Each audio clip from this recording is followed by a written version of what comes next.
हाय champs, मैं आपका दोस्त सीए सुनील आप सबके सामने आ गया हूं। अब दोस्तों हमारी जंग का लास्ट पेपर बचा है, दैट इज एफएमएसएम। आपने अभी तक बहुत एफर्ट डाले हैं। अब दोस्तों आपके बाकी के 5 पेपर्स कैसे हुए हैं अब भूल जाइए, बिकॉज अगर आप उन 5 में से किसी भी पेपर के बारे में अगर आपका कुछ भी ऊपर नीचे हुआ है तो बेटा उसके बारे में सोचेंगे तो अभी इंपैक्ट आएगा। अब ये लास्ट पेपर आपको इसी तरीके से देना है कि भाई यही है जो आपको एकदम बेस्ट लेवल पर लाकर खड़ा कर देगा, यही है जो आपके सारे दुखों को मिटा देगा। तो भाई मेहनत भी अपनी एकदम बेस्ट वाली देनी चाहिए, क्योंकि अब इसमें हमें रिजल्ट चाहिए बेस्ट। तो मैं आपके साथ अब यहां पर डिस्कस करता हूं पूरी डिटेल में कि अगले 1.5 डे में आपको क्या स्ट्रैटेजी रखनी है बेटा पूरी। अगर मैं बेटा आपके साथ इस स्ट्रैटेजी की बात करूं तो बेटा पहले हम देखते हैं हमारे पास टाइम कितना है। तो 21 सितंबर आज ऑडिट का पेपर देकर हम लगभग 4 से 5 घंटे की एक सिटिंग करेंगे, 4 से 5 घंटे की पढ़ाई करेंगे। 22 सितंबर को फिर हम 13 से 15 घंटे पढ़ेंगे और मुझे पता है आप ये कर लेंगे क्योंकि आपने बाकी 5 पेपर्स में भी करा है। और 23 सितंबर को 4 से 5 घंटे। अब दोस्तों एक बात का याद रखना है, आपको साउंड स्लीप लेनी है, मतलब मिनिमम 6 आवर्स की स्लीप आप जरूर लें और वही आपका मैक्सिमम है। तो 6 घंटे इज द अप्रोक्सीमेट टाइम जो आपको सोना है। तो आज आप 21 सितंबर को 6 घंटे की स्लीप जरूर लें बेटा। जब आप सोएंगे तो नेक्स्ट डे आप जब पढ़ाई करेंगे तो आपकी एनर्जी और एफिशिएंसी काफी अच्छी रहेगी, तो आप पढ़ाई पे ज्यादा अच्छे से भी कंसंट्रेट कर पाएंगे। सो इसलिए आज भी सोएं और 22 को भी सोएं, ताकि पेपर में जाकर आपको थकान या ब्लैकआउट ना हो और आप फोकस करके अपना काम करें। ठीक है बेटा, पहले तो ये तीनों बातें क्लियर। अब सर कौन से दिन क्या क्या पढ़े ये भी बता दो। मैंने कहा आइए बच्चा आपके लिए सब बना रखा है। देखिए देखो बेटा 2 ऑप्शन है। अगर आज आपको लग रहा है कि यार थकान ज्यादा है, मेरे को ज्यादा टायर्डनेस लग रही है, एनर्जी कम लग रही है, तो आई वुड सजेस्ट आप 21 सितंबर आज बेटा सबसे पहले एसएम को कर लीजिए। एसएम हमारे कोर्स में 50% मार्क्स ऑब्टेन करता है, 50 मार्क्स का पेपर रहेगा और यह करना काफी आसान है और जल्दी हो जाएगा। तो आई वुड रिकमेंड, अगर आपको थोड़ी सी भी थकान लग रही है या ऐसा लग रहा है यार आज थोड़ा सा ना रिलैक्सिंग चाहिए, तो बेटा just do the SM part. SM बेटा 4 से 5 घंटे आज में आप सारा का सारा कंप्लीट कर लेंगे। एक ऑप्शन ये है।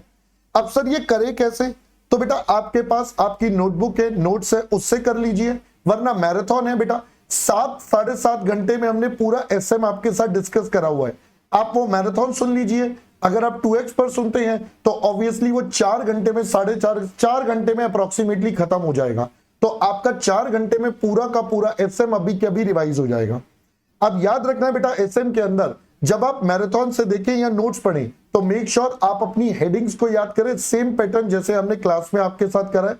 सो हेडिंग्स और इंपॉर्टेंट वर्ड्स को दिमाग में एक बार रिकॉल जरूर कर लें, थोड़ा सा पढ़ने के बाद, एक चैप्टर पढ़ने के बाद, ताकि अपने को एग्जाम में भी वो याद आए।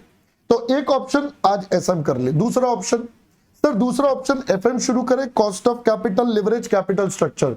ये 3 चैप्टर लगभग आप 4 घंटे के समय में इन्वेस्ट करके इसे कंप्लीट करें। This is another option. अगर आप ये वाला फॉलो करते हैं तो बेटा आज इसको करिए। कल सबसे पहले स्टार्ट करेंगे बेटा इन्वेस्टमेंट डिसीजन। जब आप फ्रेश उठेंगे, एनर्जी लेवल ज्यादा होगा, अच्छा है थोड़ा टेक्निकल टॉपिक ले ले, 3 घंटे लगाकर बेटा इसको कंप्लीट करें।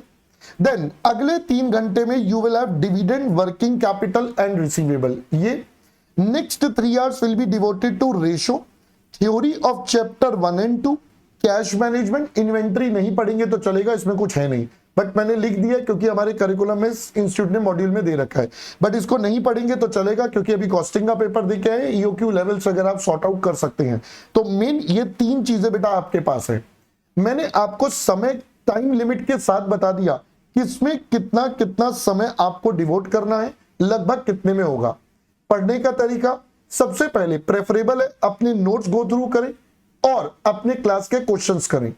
अगर नहीं तो बेटा आप क्लास क्वेश्चंस की जगह मैराथन क्वेश्चन से रिवाइज कर लीजिए, वहां भी आपको सारे मेन पॉइंट्स कवर हो जाते हैं। अब क्लास कॉन्सेप्ट अगर नहीं करना तो आप मैराथन वीडियो से भी कॉन्सेप्ट रिवाइज कर सकते हैं। दोनों ही ऑप्शन आपके पास है। The way you find better, जैसे आपने पहले पढ़ा था उसी पैटर्न पर रखिएगा, पैटर्न चेंज मत करिएगा। इंपॉर्टेंट, इस समय कोई भी नई चीज पढ़ने का प्रयास मत करिएगा। Don't take up anything new, जो पढ़ा है उसी को अच्छे से करिएगा। बेटा मैंने ये सारी बातें बता दी। अब बात आती है सर 23 सितंबर को क्या करें। तो बेटा 23 सितंबर को आई वुड सजेस्ट आप एक बार एसएम को 2x पर अगेन देख लें, एक बार एसएम को 2x पर और देख लें, क्योंकि बेटा एसएम काफी इजी है और 50 नंबर का है जिसमें मैं अच्छा खासा स्कोर कर सकता हूं।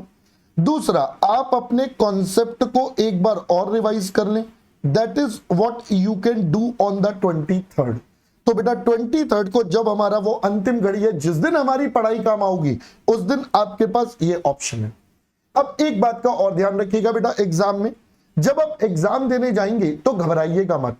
पेपर में अगर कुछ नया आएगा तो टेंशन मत लीजिए। बेटा मैं ये मानता हूं 100 में से आपका 100 नंबर के पेपर में से आई एज्यूम लगभग 70 to 80 मार्क्स का पेपर तो वही होता है जो आपने पढ़ा होगा। मे बी 20 to 30 मार्क्स का पेपर अगर कोई नया क्वेश्चन भी आ गया जो आज से पहले आपने नहीं देखा, कोई बात नहीं, डोंट पैनिक। आप सबसे पहले फोकस करिए बेटा जो आपको आता है, अपने आप को जो आता है उस पर फोकस करके पहले उसे करिए। हर क्वेश्चन के बाद अपने आप को शाबाशी देना, यस तूने इतना कर लिया, थोड़ा सा और बचा है।